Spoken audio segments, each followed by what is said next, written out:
आमिर खान की तीसरी शादी पर विवाद। महाराष्ट्र के मंत्री नीतीश राणे का विवादित बयान सामने आया। आमिर की शादी गजवाए हिंद का अध्याय। नीतीश राणे ने कहा आमिर की शादी लव जिहाद का उदाहरण है। ऐसी हस्तियों के समर्थन से पहले हिंदू समुदाय सोचे। ये नीतीश राणे की तरफ से बयान दिया गया है। आमिर खान एक्टर की तीसरी शादी को लेकर यह बयान दिया गया है। आमिर खान की शादी को लेकर विवादित बयान।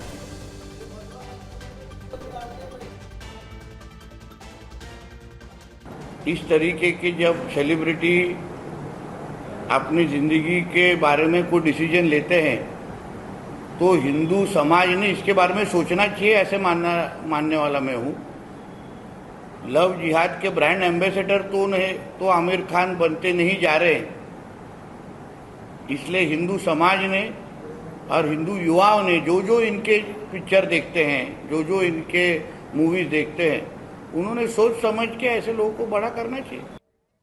और इसी से जुड़ी एक और बड़ी खबर है। नीतीश राणे के बयान पर AIMIM का पलटवार। आमिर की शादी से किसी को दिक्कत नहीं, वारिस पठान की तरफ से कहा गया है। क्या नीतीश राणे जिहाद समझते भी हैं? ऐसे बयान मुसलमानों के प्रति नफरत दिखाते हैं। नीतीश राणे को ऐसे बयान देने की आदत है, ये वारिस पठान की तरफ से कहा गया पलटवार करते हुए। तो AIMIM का पलटवार।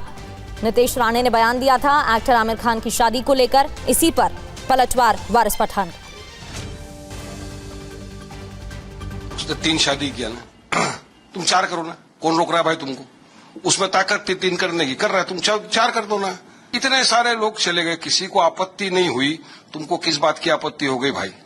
और ये आपत्ति लेके तुमको क्या बस मुसलमान दिख गया है? जिहाद के साथ जोड़ो। अरे तुमको जिहाद का मतलब भी मालूम है क्या? क्या इंटरकास्ट मैरिज कभी हुआ नहीं है क्या? तुम्हारे दिल के अंदर नफरत भरा हुआ है ना, नफरत भरा जहर जो मुसलमानों के लिए है ना, वो ऐसे ऐसे अल्फाजों से आता है सर। तो ये सब बात करके देखो, इनका टारगेट आमिर खान नहीं है, टारगेट मुसलमान है। इसलिए मैं इन लोग की बात का जवाब भी नहीं देना चाहता हूँ। इनको आदत पड़ गई बकवासबाजी। तो आपने सुना क्या पलटवार आया है। आमिर खान की तीसरी शादी, नीतीश राणे ने क्या कहा, क्यों विवाद बढ़ गया है, एक एक कर विस्तार से आपको खबर बताते हैं। जानी मानी हस्तियों के ऐसे फैसले पर हिंदू समाज सोचे, ये बयान दिया गया है नीतीश राणे की तरफ से। लव जिहाद का ब्रांड एम्बेसडर कौन है? क्या आमिर खान ऐसे व्यक्ति नहीं बन रहे हैं? ऐसे अभिनेताओं का समर्थन करने से पहले सोचना होगा। क्या शादी लव जिहाद के नजरिए से देखी जानी चाहिए? हिंदू समाज विचार करे कि ऐसे लोगों की फिल्में देखनी चाहिए या नहीं, ये बयान दिया गया है। अब आमिर खान की 3 शादियों को लेकर विवाद क्यों हो रहा है, आपको बता देते हैं। पहली शादी उन्होंने की और दूसरी, तीसरी, ये आपको तस्वीर भी दिखा रहे हैं। उनकी पहली पत्नी रीना दत्ता, 18 अप्रैल 1986 में उनकी शादी हुई थी। किरण राव उनकी दूसरी पत्नी, 18 दिसंबर 2005 में शादी की थी। और गौरी स्प्रेड हाल ही में उनसे 5 जुलाई 2026, इसी 5 जुलाई को शादी हुई है। इसी को लेकर अब विवादित बयान नीतीश राणे की तरफ से दिया गया है और अब इस पर विवाद बढ़ गया है। नीतीश राणे ने क्या कहा, ये हम आपको बता रहे थे। जयप्रकाश सिंह हमारे संवाददाता हमें ज्वाइन कर चुके हैं। जयप्रकाश, नीतीश राणे की बात करें तो उनकी तरफ से ये पहली बार नहीं है जब इस तरीके का विवादित बयान सामने आया हो। कई बार अपने बयानों को लेकर सुर्खियों में रह चुके हैं और सनातनी बयान देने के लिए जाने भी जाते हैं, लेकिन इस बयान को देना कैसे देखते हैं आप? इससे तो सियासत और बढ़ जाएगी। जी बिल्कुल, देखिए आमिर खान ने पहले रीना दत्ता से शादी की, उसके बाद किरण राव से शादी की और अब गौरी से शादी की है। यही मुद्दा जो है नीतीश राणे ने शिरडी में उठाया और अब मुंबई में भी उठाया है। उनका कहना है कि जिस तरीके से आमिर खान इस उम्र में शादी कर रहे हैं, ये कहीं ना कहीं उनके लव जिहाद के ब्रांड एम्बेसडर होने का नुमाइश करता है, क्योंकि जो आमिर खान है वो सिर्फ हिंदू महिलाओं से शादी कर रहे हैं, उनको मुस्लिम महिलाएं क्यों नहीं मिल रही हैं। उनका ये भी कहना है कि गजवाए हिंद का जो नारा है उसको आमिर खान बुलंद करते हुए नजर आ रहे हैं। लेकिन इस पर कहीं ना कहीं बॉलीवुड जो है वो अपनी प्रतिक्रिया इस तरह से दे रहा है कि कौन क्या करता है, क्या नहीं करता है, किससे शादी करता है, ये उनका निजी मामला है, इस पर किसी और को बोलने का हक नहीं है। यही बात MIM के नेता वारिस पठान भी कह रहे हैं और यही बात अबू असीम आजमी भी कह रहे हैं। लेकिन कहीं ना कहीं पॉलिटिकल जो टेम्परेचर है वो इससे बढ़ता हुआ जरूर नजर आ रहा है, जैसा आप बता रहे हैं। बिल्कुल, तीनों शादी हिंदू महिलाओं से की और इसी को लेकर ये बयान दिया गया है। बहुत बहुत शुक्रिया जयप्रकाश आपका जानकारी देने के लिए। बढ़ते हैं आगे और अब बात राजधानी दिल्ली की। दिल्ली में पुलिसकर्मी ने पत्नी की हत्या की है। मरा हुआ समझकर सड़क किनारे फेंक दिया गया था। दिल्ली की ये खबर है, मरा हुआ समझकर सड़क किनारे फेंक दिया गया था, जिसके बाद डिलीवरी बॉय मौके पर पहुंचा और डिलीवरी बॉय ने अस्पताल पहुंचाया, लेकिन अस्पताल में इलाज के दौरान प्रियंका की मौत हो गई। हत्या करने वाला पुलिस कर्मी मनीष फरार बताया जा रहा है। दिल्ली पुलिस की AATS में तैनात है मनीष। हत्या क्यों की गई, क्या मामला है इसके पीछे, क्या कारण है, हर पहलू से जांच होगी। मरा हुआ समझकर पत्नी को सड़क किनारे फेंककर फरार हो गया था। डिलीवरी बॉय ने अस्पताल पहुंचाया, जहां इलाज के दौरान प्रियंका की मौत हो गई। अब 3 तस्वीरें इससे जुड़ी आप देखिए। पुलिसकर्मी ने पत्नी को मरा समझकर सड़क किनारे फेंककर फरार हो गया। मनीष ने प्रियंका को मारा और उसकी तस्वीर आप टीवी स्क्रीन पर देख रहे हैं। डिलीवरी बॉय की तस्वीर भी है जिसने मदद की और अस्पताल पहुंचाया। LBS अस्पताल पहुंचाने वाले डिलीवरी बॉय ने क्या बताया, पहले वो सुनिए। लड़के खड़े थे, उन्होंने बोला कि मतलब अंधेरा था काफी दिखा, तो मैंने उधर के देखा कि ऐसा क्या है। फिर देखा तो वहाँ पे एक लड़की पड़ी थी, वो लहू वहाँ की है। तो उसके बाद हम लोग जल्दी हमने ऑटो बुलवाया, ऑटो में उसको मतलब भिजवाया है लाल बहादुर के लिए। और पुलिस पे भी किसी ने कॉल किया था वहाँ से 112 नंबर पर यह था कि जब तक पुलिस आती, एम्बुलेंस आती, हो सकता कि वो लड़की दम तोड़ जाए। उससे पहले हम लोगों ने जो कार्रवाई की उसकी। तो दिल्ली में जिस जगह मनीष ने प्रियंका को फेंका था, वहां से देखिए हमारे संवाददाता पुनीत शर्मा की रिपोर्ट। देश की राजधानी दिल्ली में 7 फेरों के 7 टुकड़े कर दिए गए। एक पुलिसकर्मी ने अपनी ही पत्नी का बेरहमी से कत्ल कर दिया और फरार हो गया। दरअसल ये पूरा मामला पूर्वी दिल्ली के कल्याणपुरी इलाके का है। देर रात लगभग 3:30 बजे के आसपास प्रियंका नाम की जो महिला है, वो पूर्वी दिल्ली के कल्याणपुरी इलाके में यहाँ पर घायल हालत में पड़ी हुई थी, तड़प रही थी कि यहाँ से एक डिलीवरी बॉय गुजर रहा था। जैसे ही उसकी नजर खून से लथपथ प्रियंका पर पड़ी, उसने प्रियंका को लाल बहादुर शास्त्री अस्पताल पहुंचाया। डॉक्टरों ने प्रियंका को बचाने की कोशिश की, लेकिन उसकी मौत हो गई। इस पूरे मामले में पुलिस मौके पर पहुंची, पुलिस ने तफ्तीश शुरू की तो पता चला कि प्रियंका के पति मनीष ने ही प्रियंका की हत्या की है। मनीष भाटी दिल्ली पुलिस में तैनात है और पूर्वी दिल्ली के ATS विभाग में वो फिलहाल काम कर रहा था और हत्या करने के बाद से ही मनीष फरार है। फिलहाल पुलिस मनीष को तलाश कर रही है और इस पूरे मामले में पता करने की कोशिश करे कि आखिर वो कौन सी वजह थी जिसके कारण एक दिल्ली पुलिस में तैनात पुलिसकर्मी ने अपनी ही पत्नी की बेरहमी से हत्या की और फरार हो गया। फिलहाल पुलिस मनीष को तलाश कर रही है, लेकिन ये पूरी वारदात साबित करती है कि कैसे मनीष ने अपनी पत्नी प्रियंका के साथ 7 फेरे लिए थे और अचानक किसी बात 7 फेरों के 7 टुकड़े कर दिए, अपनी पत्नी की निर्ममता से हत्या कर दी। फिलहाल पुलिस इस पूरे मामले की तफ्तीश करे और मनीष को तलाश करे, जिससे कत्ल के राज से पर्दा उठ सके। और अब बात इस वक्त की बड़ी खबर की। चढ़ावा चोरी, थोड़ी देर में सुप्रीम कोर्ट में सुनवाई इस मामले में होने जा रही है। चढ़ावा चोरी मामले में थोड़ी देर में सुप्रीम कोर्ट में सुनवाई। CJI की अध्यक्षता में 3 जजों की बेंच सुनवाई करेगी। 3 याचिकाओं में CBI की निगरानी में जांच की मांग। सबकी निगाहें हैं सुप्रीम कोर्ट का क्या आदेश आएगा, क्या आदेश दिया जाएगा। दान की राशि के गबन, करप्शन की जांच की मांग। तो चढ़ावा चोरी मामले पर लड़ाई और सुप्रीम कोर्ट तक ये अब लड़ाई पहुंच चुकी है। थोड़ी देर में सुनवाई होनी है। सुप्रीम कोर्ट की बेंच सुनवाई करेगी। सबसे पहले बेंच की आपको जानकारी दें तो justice Suryakant CJI, justice Joymalya Bagchi, justice VS Mohana, किन की याचिकाएं हैं ये भी जान लेते हैं। सुधाकर सिंह RJD सांसद, अजय कुमार राय कोर्ट वकील हैं, दिनेश कुमार यादव वकील हैं। इनकी तरफ से ये याचिकाएं हैं। सुप्रीम कोर्ट से क्या मांगी गई हैं। चढ़ावा चोरी की जांच के लिए कमेटी का गठन होना चाहिए। CBI की निगरानी में कमेटी गठित की जाए। दान की राशि में गबन, भ्रष्टाचार की जांच होनी चाहिए। ये याचिका रखी गई है, ये मांग की गई है याचिका में।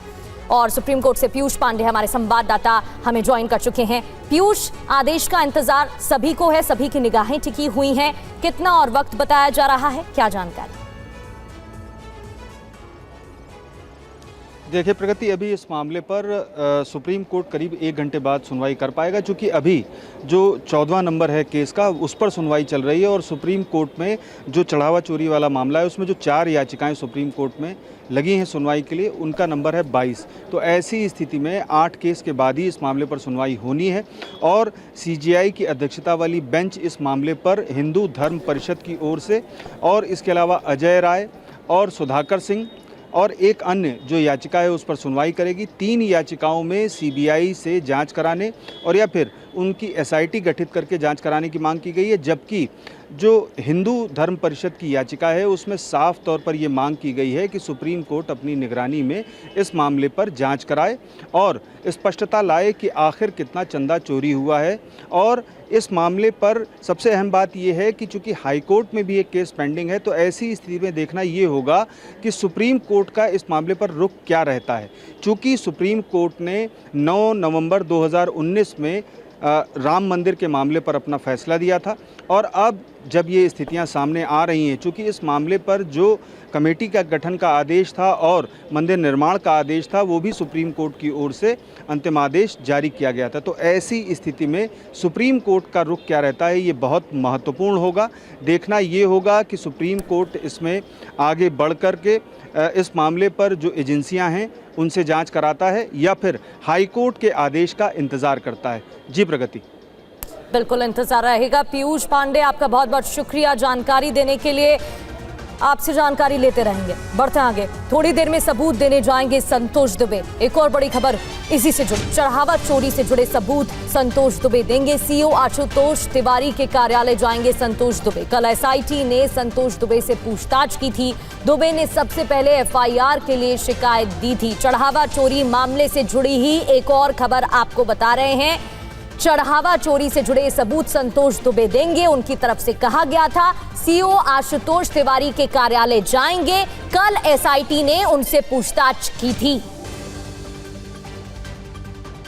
तो SIT से संतोष दुबे का सामना, संतोष दुबे से लगभग 15 से 20 मिनट तक पूछताछ हुई थी। CO सिटी ऑफिस से वीडियो कॉन्फ्रेंसिंग से सवाल जवाब उनसे किए गए थे, पूछताछ हुई थी और विजय विश्वास पंत और S किरण ने पूछताछ की थी। संतोष दुबे से आरोपों पर सबूत मांगे गए, बातचीत की गई। वहीं संतोष दुबे ने क्या कहा कि उनकी तरफ से सबूत रखे जाएंगे। आज CEO कार्यालय में जाएंगे और सबूत के साथ उन्हें बुलाया गया है। संतोष दुबे कौन है ये भी जान लेते हैं। मंदिर आंदोलन से जुड़े एक प्रमुख कार सेवक हैं। वर्तमान में हिंदू धर्म सेना संस्था के प्रमुख हैं। बाबरी विध्वंस मामले में मुख्य आरोपी बने थे। थोड़ी देर में उनकी तरफ से सबूत रखे जाएंगे। कल पूछताछ के बाद संतोष दुबे ने TV9 से बातचीत की। क्या कहा? FIR में चंपत राय, अनिल मिश्रा, गोपाल राव का नाम शामिल हो। SIT से कहा ट्रस्ट भंग करना चाहिए। उम्मीद है सरकार ठोस कदम उठाएगी। 22 जुलाई तक मौन रहने का ऐलान किया। तो आपको सुनाते हैं TV9 संवाददाता अभिजीत ठाकुर से बातचीत में संतोष दुबे ने आखिर क्या कहा, सुनिए। सम्मानित सदस्यों ने पूछताछ की कि आप इसमें क्या जानते हैं, क्या कहना चाहते हैं, तो मैंने उनको पूरी बात वही जो मैं लगातार कहता आ रहा हूँ वो सारी चीज़ें हमने बताई और ये भी बताया कि किस तरह से कुछ ऐसे लोग थे जिनकी कोई हैसियत नहीं थी, वो बहुत जल्दी से वो चाय बेचने वाले का बेटा करोड़पति कैसे बन गया। पूरी चीज़ हमने उनको बताई और यह भी मांग की कि ये आप जो जांच कर रहे हैं इसको इस तरह करिए कि पूरा देश आपकी ओर बड़ी आशा भरी निगाहों से देख रहा है और अपराधियों को दंड मिले। हम लोगों के जीवन में कोई भी पुण्य हो तो हम आपको ट्रांसफ़र कर रहे हैं कि हनुमान जी महाराज आप कृपा करें कि सब ले जाइए, लेकिन चोरों को आप बख्शिए न। जो बाहर हैं, जो अंदर हैं, जो इसमें संलिप्त हैं, वो जेल जाएं। तो उन्होंने हमारी पूरी बातें रिकॉर्ड की, बात सुना और ये भी कहा कि यदि आपके पास और भी कुछ सबूत आते हैं या हों तो आप जरिए CO सिटी फैजाबाद के माध्यम से हमारे पास भेजिएगा कल दोपहर से पहले। तो कुछ जो हमारे पास है कल मैं 12 बजे उनको देने जाऊंगा। ये मन में भाव है कि ये सच्चाई उजागर होनी चाहिए। और अब ये लगने लगा है, आज जब SIT के सदस्यों ने जब बात की तो ऐसा लगने लगा है कि मुख्यमंत्री जी किसी बड़े मूड में हैं कि अब कार्यवाही हो जानी चाहिए, बहुत हो गया। टीवी 9 से बातचीत में संतोष दुबे ने क्या कहा आपको सुना रहे थे। संतोष दुबे से क्यों पूछताछ हुई है अब ये भी जान लेते हैं। चढ़ावा चोरी से जुड़े मुद्दे पर लगातार मुखर रहे हैं वो। सोने चांदी की शिलाएं गायब होने का आरोप उनकी तरफ से लगाया गया था। आपको याद होगा ये खबर भी आई थी कि जिनकी तरफ से आरोप लगाए गए हैं उन्हें भी तलब किया जा सकता है। ट्रस्ट की जमीन खरीद में भ्रष्टाचार का आरोप लगाया था। चंपत राय, अनिल मिश्रा, गोपाल राव पर आरोप लगाए। चढ़ावा चोरी मामले में एफआईआर के लिए तहरीर दी थी। निष्पक्ष जांच, आरोपियों के पॉलीग्राफ टेस्ट की मांग भी उनकी तरफ से की गई थी और अभी भी वो कह रहे हैं कि जांच और सख्ती से होनी चाहिए। क्या सबूत दे सकते हैं जिससे बड़े लोगों की मुश्किलें बढ़ जाएंगी, कई सवाल उठ रहे हैं। बढ़ते आगे और रुख एक और बड़ी खबर का करते हैं। संभल मथुरा ज्ञानवापी पर बड़ी खबर है। पक्षकारों का लोक अदालत में जाने से इनकार। सुप्रीम कोर्ट ने मामले को लोक अदालत में भेजा था। संभल मथुरा ज्ञानवापी पर यह बड़ी खबर आपको बता रहे हैं, तो इनकार कर दिया है और सुप्रीम कोर्ट ने मामले को लोक अदालत में भेजा था, जिस पर पक्षकारों का लोक अदालत में जाने से इनकार। तो अब पक्षकार राजी होंगे कि नहीं वो देखने वाली बात है। दूरी बना ली गई है। वाराणसी के ज्ञानवापी विवाद मामले में सुप्रीम कोर्ट का ये बड़ा कदम है। वाराणसी के ज्ञानवापी विवाद मामले में सुप्रीम कोर्ट का कदम। सुप्रीम कोर्ट ने हिंदू मुस्लिम के विवाद को विशेष लोक अदालत को भेज दिया था। 21 से 23 अगस्त को विशेष लोक अदालत में किया जाएगा इन मामलों पर गौर। सुप्रीम कोर्ट ने लोक अदालत के जरिए आपस में बैठकर बातचीत से समझौते की बात कही थी। समाधान विशेष लोक अदालत 21, 22 और 23 अगस्त को होनी है। तो हिंदू मुस्लिम वाला विवाद लोक अदालत से समाधान होगा क्या? फिलहाल तो पक्षकारों ने दूरी बना ली है। कृष्ण जन्मभूमि ज्ञानवापी जामा मस्जिद मामले को लेकर क्या कहा गया, मथुरा वाराणसी संभल की हम बात कर रहे हैं। सुप्रीम कोर्ट ने क्या कहा, एक एक कर बताते हैं। तीनों मामले के सभी पक्षकारों को पत्र भेजा। आपस में बैठकर आपसी से बातचीत करने की और आपसी बातचीत से हल निकालने की बात कही। समझौते के जरिए समाधान निकले, ये बात कही गई थी। समाधान की तलाश हो। 21 से 23 अगस्त को विशेष लोक अदालत में सुनवाई और पक्षकारों ने क्या कहा अब ये भी समझ लेते हैं। मामलों का निपटारा अदालत से हो, ये कहा गया है कि अदालत से ही इसका निपटारा होना चाहिए। कानूनी आधार पर ही फैसला हो। मुद्दा जगह का नहीं है, पूरे समुदाय का है। मध्यस्थता के लिए भेजना नहीं चाहते हैं, ये बात पक्षकारों की तरफ से कही गई है। इस पूरे मामले में लोक अदालत से दूरी बनाते हुए इनकार पक्षकारों की तरफ से किया गया है। पीयूष पांडे हमारे संवाददाता हमें ज्वाइन कर चुके हैं। पीयूष, पक्षकारों की तरफ से क्या कहा गया है, क्योंकि यहाँ तो साफ इनकार करते हुए नजर आ रहे हैं। लोक अदालत से दूरी बना ली है, जबकि लोक अदालत जाने की पहल की गई थी। सुप्रीम कोर्ट ने क्या कहा है, ये पूरा मामला दर्शकों को समझाइएगा।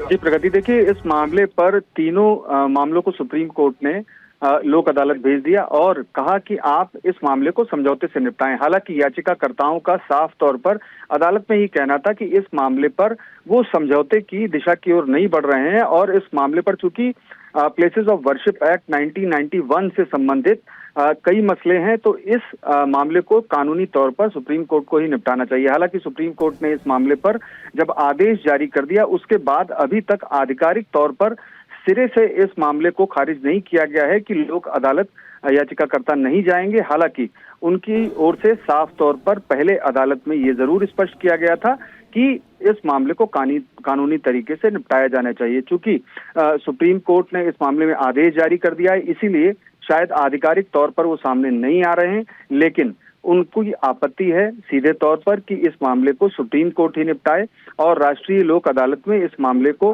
निपटाए जाने के पक्ष में वो नहीं है। क्योंकि इस मामले में सीधे तौर पर 1991 प्लेसेस ऑफ वर्शिप एक्ट, जो सुप्रीम कोर्ट में एक पिटीशन भी अन्य मामले पर पेंडिंग है, उसका भी निपटारा होना है। तो ऐसी स्थिति में अब जो याचिकाकर्ता हैं वो इस मामले पर लोक अदालत के जरिए समझौते से खुश नहीं है और साफ तौर पर वो सुप्रीम कोर्ट में ही कानूनी तौर पर निपटारा चाहते हैं। जी प्रगति। जी, बहुत बहुत शुक्रिया आपका जानकारी देने के लिए। बढ़ते आगे, बात अब उमर अब्दुल्ला से जुड़ी एक खबर की करते हैं। बीजेपी ने उमर अब्दुल्ला, जो कि जम्मू कश्मीर के मुख्यमंत्री हैं, उनको 100 करोड़ का नोटिस भेजा है। उमर अब्दुल्ला के आरोपों पर बीजेपी ने ये लीगल नोटिस भेजा है। उमर ने ऑपरेशन लोटस का आरोप लगाया था। उमर अब्दुल्ला ने सरकार गिराने का आरोप भी लगाया था और पैसे देने का आरोप भी कई नेताओं को लगाया था, जिस पर यह नोटिस बीजेपी की तरफ से भेजा। आप तो खुद फखर से कहते हो ऑपरेशन लोटस हमने चलाया, फिर आप कहते हो कि यहां आप बैकडोर एंट्री नहीं करना चाहते हो। हमारे ऊपर इल्जाम लगता है कि हम बैकडोर करते हैं, लेकिन असली बैकडोर वाले जो हैं वो सिर्फ और सिर्फ बीजेपी वाले हैं, क्योंकि हुकूमत संभालने के लिए उनको सिर्फ बैकडोर नजर आता है। वो फ्रंट डोर से हुकूमत में जहां शामिल नहीं हो पाते, वहां बैकडोर से हुकूमत की कोशिश करते हैं। जिस तरीके से भारतीय जनता पार्टी का बिल्कुल ये पाप का घड़ा बढ़ता जा रहा है और उनको लगता है इस तरीके का संविधान का कत्ल कर कर अब जो पाप का घड़ा भर रहे हैं वो किसी को भी खरीद सकते हैं। सारे के सारे जो एमएलए चुनकर आते हैं वो सब घोड़े हैं, जिनके घोड़ों का व्यापार करने के लिए ये लोग लगे पड़े हैं। महाराष्ट्र में देखा, बाकी सारे राज्यों में देखा, टीएमसी का अब देख रहे हैं, वेस्ट बंगाल में बहुत सारे ऐसे राज्य हैं जो भारतीय जनता पार्टी नंबर जोड़ने के ताक में लगी रहती है और सरकार की उलटफेर करती है। झूठ बोला था कि 20 से 30 करोड़ हमारे किसी एमएलए को ऑफर किया गया था, एक और मिनिस्ट्रियल बर्थ और स्टेटहुड, आप हमारे साथ आइए। हमने तब भी उमर साहब से यही सवाल किया था कि आपका सोर्स क्या है, किस एमएलए को कहा, किधर कहा, कौन सा होटल था, कौन सी प्लेस थी, कौन सी जगह था। और जो आपने कहा कि सुप्रीम कोर्ट का वकील है और पदाधिकारी है भारतीय जनता पार्टी का, कम से कम नाम तो बताना चाहिए। उमर अब्दुल्ला को नोटिस क्यों भेजा गया है, एक एक कर ये बताते हैं। बयान आप सुन रहे थे, क्या कहा गया था। जम्मू कश्मीर के सीएम उमर अब्दुल्ला ने बीजेपी पर आरोप लगाए थे। बीजेपी पर जम्मू कश्मीर में सरकार गिराने का आरोप लगाया गया था। विधायकों को 20 से 30 करोड़ देने का आरोप था। उमर ने मंत्री पद का लालच देने की बात तक कही थी। उमर ने ऑपरेशन लोटस का आरोप लगाया था। बीजेपी ने इस पर क्या कहा है और बीजेपी ने क्या किया, ये बताते हैं। उमर अब्दुल्ला को 100 करोड़ का नोटिस भेजा है। पार्टी की छवि खराब करने का आरोप लगाते हुए ये नोटिस भेजा गया है। आरोपों पर सबूत देने या माफी मांगने की शर्त भी रखी गई है बीजेपी की तरफ से। बीजेपी के नोटिस पर जम्मू कश्मीर के डिप्टी सीएम सुरेंद्र चौधरी का बयान सामने आया है। नोटिस भेजकर डराने की कोशिश, नोटिस का कानूनी तरीके से जवाब भी देंगे। हमारे खिलाफ झूठ फैला रही है बीजेपी। 100 करोड़ रुपए का मानहानि का दावा किया गया है। किस तरीके से देखते हैं जो एलिगेशन उमर साहब ने लगाए थे खरीद फरोख्त, विधायकों की खरीद फरोख्त को लेकर? अब जो बात आप कह रहे हैं लीगल नोटिस, मुझे तो पता नहीं। अगर लीगल नोटिस आया है, अगर उन्होंने कोई लीगल नोटिस दिया है तो उसका भी हम लीगली जवाब देंगे। इसलिए अब इस पर मुझे लगता है मुझे ज़्यादा बोलना नहीं चाहिए। लेकिन हाँ, एक बात ज़रूर है कि बीजेपी जब दूसरों पर इल्ज़ाम लगाती है, कितने घटिया और बिलो दी बेल्ट जाके इल्ज़ाम लगाती है, कितनी ऐसी वर्ड यूज़ करते हैं, ऐसी भाषा, ऐसी शब्दावली वो यूज़ करते हैं। क्या वो शब्द यूज़ करने चाहिए क्या? तो जब इन पे करो तो इनको मर्ची लगती है, और जब ये दूसरे को कहें, किसी की पगड़ी उछालते हैं, कभी किसी को जलील करते हैं, किसी को शब्दों से क्या क्या नहीं करते। इसलिए बीजेपी को पहले खुद सोचना चलेगा कि वो कौन सी सियासत करना चाहते हैं। और आगे बढ़ते हुए दिल्ली से ये खबर है, राव कोचिंग हादसे में सीबीआई ने सौंपी क्लोजर रिपोर्ट। बड़ी जानकारी, राव कोचिंग हादसे में सीबीआई ने अपनी क्लोजर रिपोर्ट सौंप दी है। एमसीडी के 2 अधिकारियों को सीबीआई ने क्लीन चिट दी है। बिल्डिंग विभाग के 3 अफसरों पर लापरवाही का आरोप लगाया है। और 2024 में बेसमेंट में पानी भरने से 3 छात्रों की मौत हो गई थी। आपको याद होगा, पानी भरा था, ग्लास टूटा, जिसके बाद बच्चे फंसे रह गए थे और वो वहां से निकल नहीं पाए। कई बच्चों के बयान सामने आए थे, 3 बच्चों की जान चली गई थी। जितेंद्र शर्मा हमारे संवाददाता में ज्वाइन कर चुके हैं। जितेंद्र, क्लोजर रिपोर्ट में क्या सामने आ रहा है? जी बिल्कुल, देखिए जिस वक्त ये हादसा हुआ था, जब 3 स्टूडेंट की मौत हुई थी, उस वक्त जो तमाम सिविल बॉडीज हैं, वो चाहे वो एनसीडी हो, इन सभी पर सवाल खड़े किए जा रहे थे। उनसे जुड़े अधिकारियों के खिलाफ भी कार्रवाई की बात कही गई थी। और अब जब चार्जशीट दायर हुई है इस केस के अंदर, तब सामने है कि सीबीआई ने एमसीडी से जुड़े जो अधिकारी उस इलाके के अंदर तैनात थे, जिनके ऊपर उस वक्त सवाल खड़े किए जा रहे थे लापरवाही को लेकर, उन सभी को फिलहाल क्लीन चिट दे दी गई है। साफ तौर पर कहा गया है कि सीधे तौर पर कोई भी स्पष्ट सबूत इनकी लापरवाही से जुड़ा हुआ इस घटनाक्रम के अंदर नहीं मिला है। ऐसे में 2 अधिकारियों को पूरे तरीके से क्लीन चिट दे दी गई है, यानी कि अब उनके खिलाफ चार्जशीट दायर नहीं होगी और आगे कार्रवाई भी नहीं होगी। तो ऐसे में कहीं ना कहीं अब ये कहा जा सकता है कि लगातार जो उस वक्त सवाल खड़े किए गए जलभराव को लेकर ओल्ड राजेंद्र नगर इलाके के अंदर, और इसी जलभराव की वजह से 3 छात्रों ने कोचिंग सेंटर के बेसमेंट में लाइब्रेरी के अंदर पढ़ाई करते वक्त जान गंवा दी थी, उस मामले में अब एमसीडी को पूरे तरीके से क्लीन चिट दे दी गई है। जी बिल्कुल, और परिजनों की तरफ से न्याय की मांग भी की गई थी। बहुत बहुत शुक्रिया आपका जानकारी देने के लिए। जितेंद्र शर्मा आपको जानकारी दे रहे थे।